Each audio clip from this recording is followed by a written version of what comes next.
Hello दोस्तों, स्वागत है आपका मेरे YouTube channel let's study with Poonam में, जिसमें हम जीके जीएस से रिलेटेड टॉपिक के बारे में चर्चा करते हैं और आपके लिए नए नए विषयों को खोज कर लाते हैं।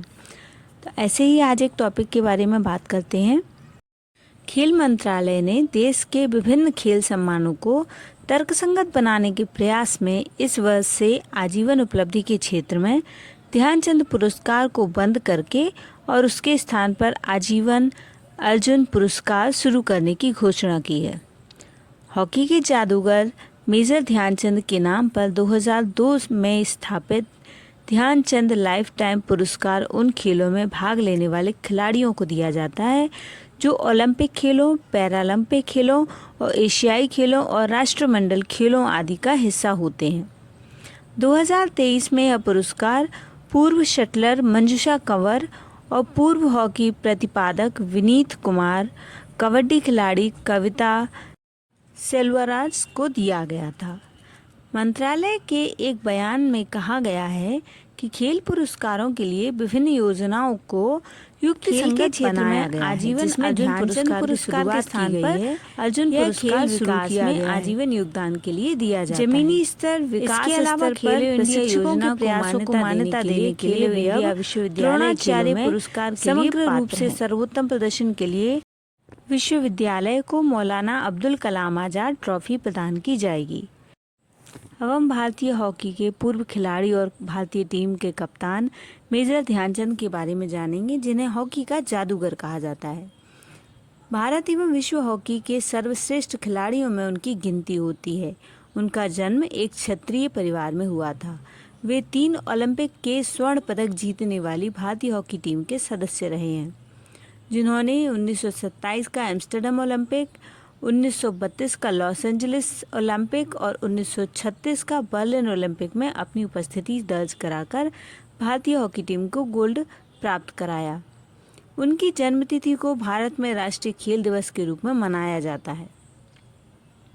उन्हें हॉकी का जादूगर भी कहा जाता है। अपने खेल के जीवन में 1000 से अधिक गोल दागे हैं उन्होंने। जब वो मैदान में खेलने के लिए उतरते थे तो गेंद मानो उनकी हॉकी स्टिक से चिपक सी जाती थी। उन्हें 1946 में भारत के प्रतिष्ठित नागरिक सम्मान पद्म भूषण से सम्मानित किया गया।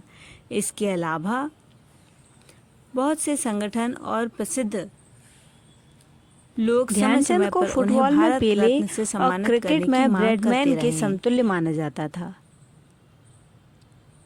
गेंद इस कदर उनकी स्टिक से चिपक जाया करती थी कि प्रतिद्वंदी खिलाड़ियों को अक्सर आशंका होती थी कि वे जादुई स्टिक से खेल रहे हैं। यहाँ तक कि हॉलैंड में उनकी हॉकी स्टिक में चुंबक होने की आशंका से उनकी स्टिक तोड़कर देखी गई थी। जापान में ध्यानचंद की हॉकी स्टिक से जिस तरह गेंद चिपकी रहती थी, उसे देखकर हॉकी स्टिक में गोंद लगे होने की बात कही गई थी। ध्यानचंद की हॉकी की कलाकारी के जितने किस्से हैं, उससे उतने ज़्यादा शायद किसी अन्य खिलाड़ी के ना होंगे। उनकी हॉकी की कलाकारी देखकर हॉकी के मुरीद तो वाह वाह कर बैठते थे।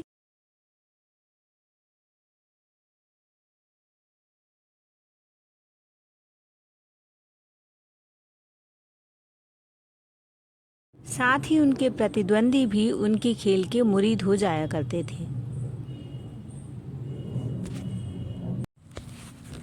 उनकी कलाकारी से मोहित होकर ही जर्मनी के रुडोल्फ हिटलर सदी के जिद्दी सम्राट ने उन्हें जर्मनी के लिए खेलने की पेशकश की थी, लेकिन ध्यानचंद ने हमेशा भारत के लिए ही खेलना अपने लिए गौरव समझा।